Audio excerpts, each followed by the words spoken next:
Behind the scene, isa rin kamera. Ina, kung rolling na. Rolling. Nag-record na.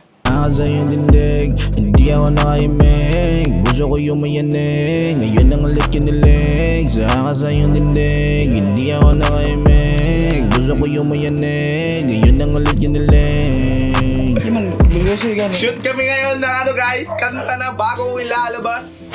Yung title ay Angel Music Visualizer. Yung MV, wala pa.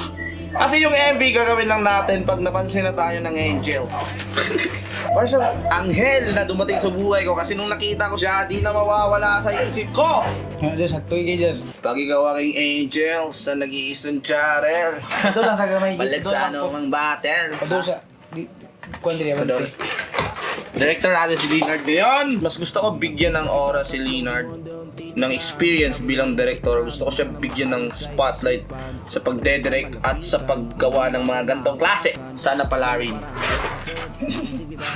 Sana pala rin sa mga goals namin. Tiwala lang eh. May tiwala eh. Nagawa ko tong ganda na to, nasulat ko to. Dahil etong beat na to, sobrang na-LSS ako. Kaya gusto ko gumawa ng kanta talaga neto. Tapos nag-freestyle lang ako. At ayun, nasulat ko tong kanta na to. Buti na lang! Alam ng kaibigan ko, na-print ko siya. In-accept ako. Pero hindi ako nag-first move dahil takot ako at the same time kailangan ko pa magpapasikat. Hindi ko pa deserve para mag-first move. Alam mo yun?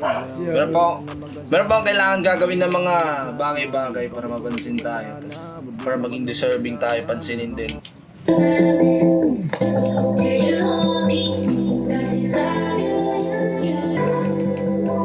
Nung nakita kita tatlong segundong titigan, tapos ang ngingitian, di ka na maalis sa isipan. Paano mo kita malapitan, na hindi mo ako maapakan.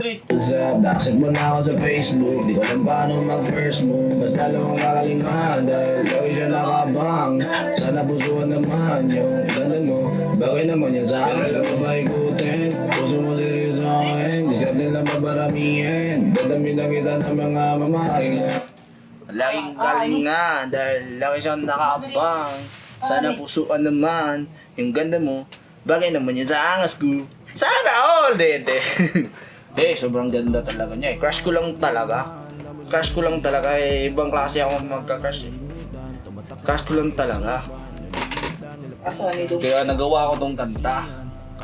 Yung name niya, secret muna. Kasi baka mapahiya tayo sa social media. Ang dumi pa ng kamay ko! Well, day! Diba guys, galing ako sa work. Dumi pa kamay ko. Kana mo, din na, ang standard din natin eh. Galing pa ako sa work. Sa shop namin, tas pag uwi, erekta agad sa shoot. Kahapon lang sana ito yung shoot eh, kaso si Leonard busy. May racket kahapon eh. Pumaldo eh! Paldo si Leonard ngayon. Pera lang pa paikutin. Puso mo seryosohin. Diskarte lang pa paramihin. Hindi babae. Dadamitan kita na mga mamahalin. Yan yung mga goal natin sa mga angel na darating sa buhay natin, guys. Kasi, yung mga future girlfriend or wife natin, angel yan sila eh. Sila yung dahilan kung bakit maging malupit tayo. Sa totoo lang, yun talaga yun. Hugas mo na ako ng kamay. Ang dumi! Meron pa akong customer, guys eh. Water. Ayan na, nakasakto na. Dugangin na lang og lubot ng isa lagi, Nard. Diri sa libor, pero saan? Oo. Ngayon lang ulit ginilig, bigyan pa ako ng tsansa na ako'y mapakilala. Gusto kita na kulitin, okay lang ako masin. Bigyan mo ako ng tsansa na ako'y mapakilala. Gusto na kitang kulitin, okay lang ako masin. Lalong galingan, lagi siya nakabang. Sana pusuan naman yung ganda mo, bagay naman yan sa angas ko.